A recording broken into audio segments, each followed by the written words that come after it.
बिस्मिल्लाहिर्रहमानिर्रहीम। अस्सलाम वालेकुम दोस्तों, कैसे हैं आप सब लोग। उम्मीद करता हूँ बिल्कुल ठीक ठाक होंगे। मैं हूँ आपका दोस्त और होस्ट नोमान अली और आप देख रहे हैं डॉक्टर NomanAliHamza यूट्यूब चैनल। दोस्तों, आज की इस वीडियो में हम बात करने जा रहे हैं एक पाउडर के बारे में जो कि एंटी डायरियल है, दस्त ख़त्म करने के लिए या इसहाल ख़त्म करने के लिए इस्तेमाल किया जाता है। डायरोबान पाउडर इस पाउडर का नाम है। स्टार लेबॉर्ट्रीज़ वाले इसको तैयार करते हैं पाकिस्तान में। मेरे ख्याल से PPR के मर्ज़ में डायरिया को ख़त्म करने के लिए सबसे ज़्यादा रिकमेंड होने वाला पाउडर यही है। तो दोस्तों, आज की इस वीडियो में हम इसी के मतलब बात करने जा रहे हैं। तो दोस्तों, बगैर वक्त ज़ाया किए चलते हैं वीडियो की तरफ। लेकिन वीडियो स्टार्ट करने से पहले मेरी तमाम दोस्तों से गुजारिश है कि अगर अभी तक आप लोगों ने मेरे चैनल को सब्सक्राइब नहीं किया तो काइंडली मेरे चैनल को सब्सक्राइब कर दीजिए और साथ में मेरे घंटी के निशान को दबा दीजिए ताकि मेरी हर नई आने वाली अपडेट आपको सबसे पहले मिलती रहे। और अगर वीडियो अच्छी लगे तो लाइक कर दीजिएगा, दोस्तों के साथ शेयर कर दीजिएगा। किसी चीज़ की समझ ना आए या फिर वैसे भी आप कमेंट सेक्शन में अपनी राय का इजहार ज़रूर कर सकते हैं। तो दोस्तों, वीडियो को स्टार्ट करते हैं।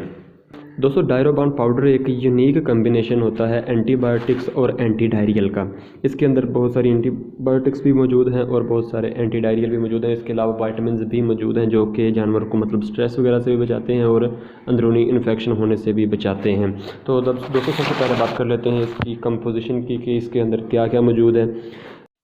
दोस्तों, 12 ग्राम की इसकी पैकिंग आती है। जो छोटा साशे होता है उसके अंदर मौजूद होता है नियोमाइसिन सल्फेट, स्ट्रेप्टोमाइसिन सल्फेट और सल्फोनामाइड्स का एक ग्रुप होता है। क्योलिन मौजूद होता है, पेक्टिन होता है, बिस्मथ सब नाइट्रेट होता है, विटामिन ए एसीटेट मौजूद होता है। दोस्तों, नियोमाइसिन जो है इसकी एक ख़ास बात यह है कि ये इंटेस्टाइन में अब्जॉर्ब बहुत ही कम मिकदार में होती है, जिसकी वजह से ये इंटेस्टाइन में मौजूद रह कर ग्राम पॉजिटिव और ग्राम नेगेटिव किस्म के बैक्टीरिया और इसके अलावा भी काफ़ी किस्म के बैक्टीरिया जो होते हैं उनका खात्मा करती है। इसके अलावा दोस्तों, ये इसका बेहतरीन रिज़ल्ट है भी नियोमाइसिन का इंटेस्टाइन्स में ही किसी किस्म का इन्फेक्शन वगैरह हो जाए, एंट्राइटिस हो जाए तो वहाँ पर इसका इस्तेमाल करवाया जाता है।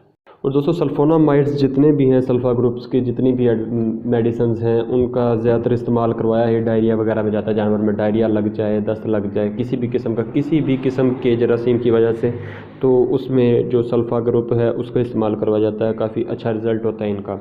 इसके अलावा दोस्तों, क्योलिन है और पेक्टिन है। ये दोनों एक कह लें कि मशहूर एंटी डायरियल हैं और ये जानवर के जिस्म के अंदर जो टॉक्सिन्स वगैरह जज़ब हो जाते हैं इंटेस्टाइन के रास्ते से, उनको भी ख़त्म करने के काम आते हैं।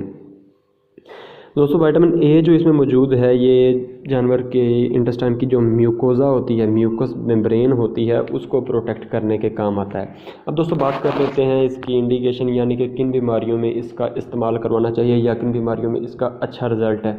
दोस्तों, ज़्यादातर जो इस्तेमाल करवाया जाता है, मैं ऑलरेडी आपको बताया, PPR का जो मर्ज़ है उसमें जब जानवर को डायरिया लग जाता है तो वहाँ पर इसका इस्तेमाल करवाया जाता है। काफ़ी अच्छा रिज़ल्ट मिलता है, जानवर जल्द ही ठीक हो जाता है। इसके अलावा दोस्तों, बच्चों में जो कटड़े बछड़े होते हैं उनमें वाइट स्कोर का प्रॉब्लम आता है, सफ़ेद इसहाल जिसको कहते हैं, उसमें इसका इस्तेमाल करवाया जाता है। काफ़ी अच्छा रिज़ल्ट मिलता है, यानी कि किसी भी किस्म का जरासीमी जो है डायरिया वगैरह लग जाता है किसी भी किस्म का, उसमें इसका रिज़ल्ट काफ़ी बेहतरीन है। आपका जानवर इंशाल्लाह बिल्कुल ठीक हो जाता है अगर आप इस्तेमाल करवाते हैं तो। अब दोस्तों, बात कर लेते हैं इसकी डोज़ के बारे में कि हमने कितनी खुराक इस्तेमाल करवानी होती है। दोस्तों, ये छोटे जानवर हैं, भेड़ बकरी हो गई या फिर छोटे कटड़े बछड़े 1 माह 2 माह तक, उनको आप एक साशे इस्तेमाल करवा सकते हैं। एक बड़े जानवर को आप 48 ग्राम यानी कि 4 साशे जो हैं वो आपने इस्तेमाल करवाने होते हैं। और ये सिंगल डोज भी हो सकती है। अगर आपका जानवर ठीक नहीं होता या कोई कसर रह जाती है तो आप उसको दोबारा भी इस्तेमाल करवा सकते हैं, इसमें भी कोई हर्ज नहीं है।